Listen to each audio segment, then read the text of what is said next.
students, today we are going to see difference between good and well. विद्यार्थी मित्रांनो, बरेच वेळा आपण गुड आणि वेल हे दोन्ही शब्द ऐकलेले आहेत आणि बरेच वेळा आपल्याला माहिती असते गुडचा अर्थ आणि वेलचा अर्थ काय होतो नेमका, नाही का? जसे की गुड अँड वेल. आता तुम्हाला सुद्धा लक्षात असेल की गुड म्हणजे सुद्धा काय होतो, चांगला, आणि वेल म्हणजे सुद्धा काय होते, वेल म्हटलं तरी चांगलाच होते, बरोबर आहे. पण नेमका हा जो चांगला शब्द आहे किंवा गुड म्हणजे चांगला, तर आपण नेमकं कोणत्या वाक्यामध्ये केव्हा गुड वापरायला पाहिजे आणि केव्हा वेल वापरायला पाहिजे या संदर्भात आपण आज बघूया. कारण साधारणतः काय होत असते की आपल्या बोलताना सुद्धा काही कॉमन मिस्टेक होत असतात. नेमकं आपण कधी गुड वापरतो, कधी वेल वापरतो, कारण आपल्याला एकच माहिती असते की दोघांचे अर्थ काय आहे, सारखेच आहे, म्हणजे आपण दोन्ही एका वेळेस कुठेही वापरू शकतो. पण नाही विद्यार्थी मित्रांनो, तसं नसते. बघा, आपण आता एक्झाम्पल देऊन लक्षात घेऊया नेमकं कोणत्या वेळेस काय वापरायचं. हा जो तुमचा डाऊट आहे हे क्लिअर करून घेतलेलं बरं राहील. ठीक आहे, चला तर आपण समजून घेऊया की नेमकं गुड कधी वापरायचं आणि वेल कधी वापरायचं. एक्झाम्पलच्या माध्यमातून बघून घेऊया. चला, see the example.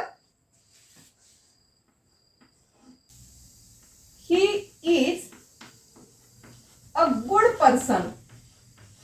He is a good person.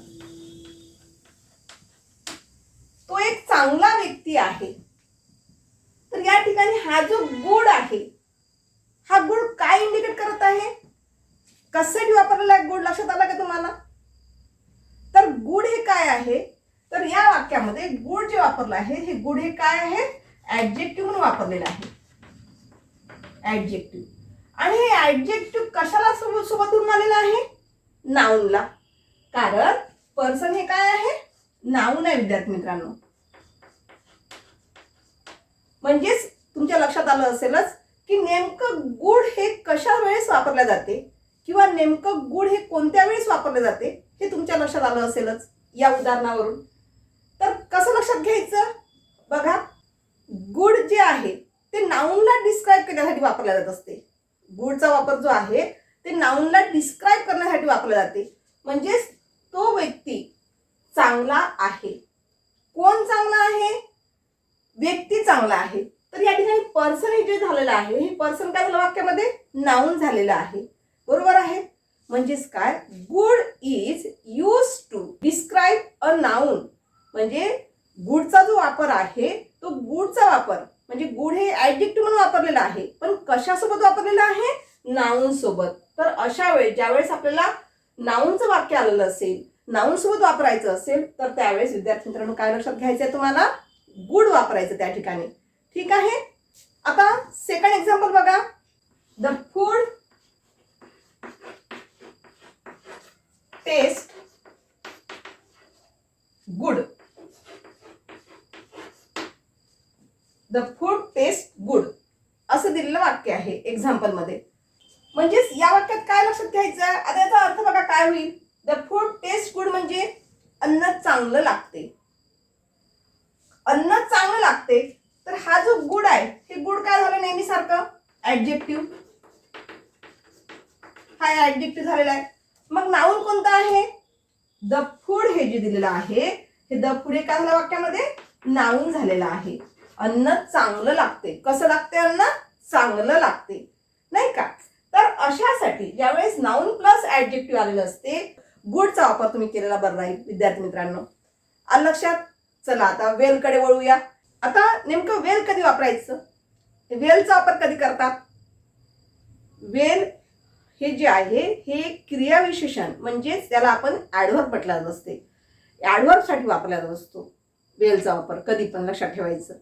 जसं की गुडचा वापर आपण ऍडजेक्टिव्ह साठी वापरला केला जात असतो, त्याचप्रमाणे वेलचा जो वापर आहे तो वेलचा वापर आपल्याला कशासाठी करायचा आहे विद्यार्थी मित्रांनो, ऍडव्हर्ब साठी. ऍडव्हर्ब म्हटलं तर क्रियाविशेषण, तर ते व्हर्बला डिस्क्राईब करण्यासाठी वेलचा वापर केला जात असतो. Well use to describing as a verb. म्हणजे कसं, well use to describing as a verb. आता आपण एक्झाम्पलच्या माध्यमातून लक्षात घेऊया की वेलचा वापर कुठे केला जातो नेमकं, म्हणजे अधिक तुमच्या लक्षात येईल. फॉर एक्झाम्पल, शी सिंग्स वेल. बघा आता आपल्याला इथे सिंग्स गुड लिहिता येईल का? शी सिंग्स गुड. आता जनरली ज्यांना माहिती नाही ते शक्यतो काय करतात, ते गुड पण घेतात, पण तोच आपल्याला भ्रम तुमचा काय करायचा आहे, दूर करायचा आहे. तर शी सिंग्स वेल, तर या ठिकाणी वेल हे काय आलेलं आहे, वेल हे काय आहे, ऍडव्हर्ब आहे. आणि हे जे सिंग्स आलेलं आहे, हे सिंग्स काय आहे, तर हे सिंग जे आहे हे व्हर्ब्स आहे. वाक्यामध्ये दिलेल्या वाक्यामध्ये सिंग जे आहे, सिंग हे काय आहे, व्हर्ब आहे.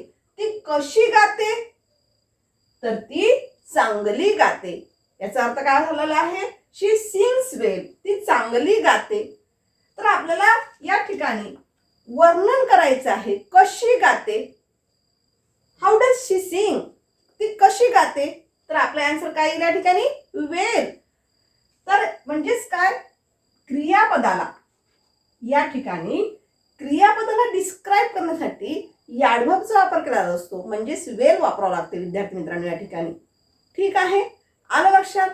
कशा पद्धतीने यूज करायचं आपल्याला वेलचा वापर, वेल कुठे वापरायचा आहे, लक्षात आलेलं आहे. Next example,